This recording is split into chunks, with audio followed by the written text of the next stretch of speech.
میں بڑا مشکور ہوں عمران خان صاحب کا جو تشریف لائے ہیں یہاں پہ. دوسرے قائدین کا خواہش ہے بائیں جانب بیٹھے ہوئے کی بھی خواہش ہے بشمول محترم عمران خان کی. میں جی کلیئر کر دیکھیں، آپ نے 2 دفعہ ایک سوال پوچھا.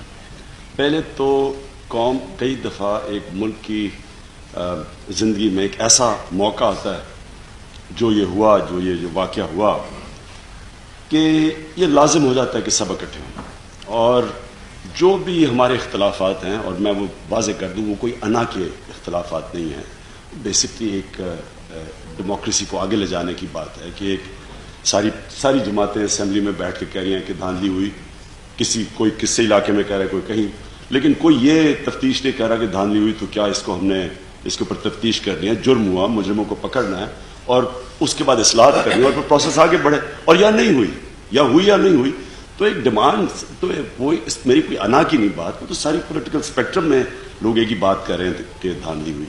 تو میں ایک ڈیموکریٹک پروسیس کو آگے بڑھانے کی کوشش کر رہا ہوں. اگر یہ آپ اس پہ جوڈیشل کمیشن اگر اس پہ اپنی فائنڈنگز دے دیتی ہے، اگر نہیں ہوئی تو ہم تسلیم کر لیتے ہیں، اگر ہوئی تو اصلاحات ہوگی، پاکستان کی ڈیموکریسی آگے بڑھ جائے گی. اس کیس کے اوپر میں کلیئر کر دوں. دیکھیں جی، اس پہ ساری قوم کو اکٹھا ہونا اس لیے ضروری ہے کہ جب قوم اکٹھی ہو جاتی ہے، عزم کر لیتی ہے، وہ جنگ جیت جاتی ہے.